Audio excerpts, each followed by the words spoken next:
আলহামদুলিল্লাহি রাব্বিল আলামিন একবার কমপক্ষে, মানে প্রথমে আল্লাহর প্রশংসা করবেন, তারপর একবার দরুদ পড়বেন আল্লাহুম্মা সাল্লি আলা মুহাম্মাদ ওয়া সাল্লিম, তারপর হাত তুলে দোয়া শুরু করবেন। বৃষ্টি পড়ছে, দোয়া শুরু করে দেন, দোয়া কবুল হবে ইনশাআল্লাহ। আজান দিয়েছে, আজান এবং ইকামতের মাঝখানের সময়টা আছে, এই সময়টা কাজে লাগান, দোয়া কবুল হবে ইনশাআল্লাহ। নামাজে দাঁড়িয়েছেন, সেজদায় গিয়েছেন, সেজদায় দোয়া করেন, দোয়া কবুল হবে ইনশাআল্লাহ।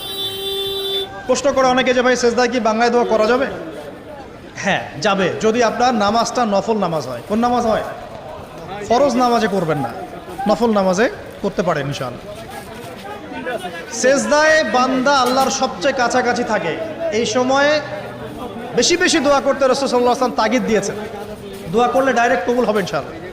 পিতামাতার খেদমত করে দোয়া করেন, দোয়া কবুল হবে ইনশাআল্লাহ। এখন তো পিতামাতার খেদমত মানুষ করতে চায় না।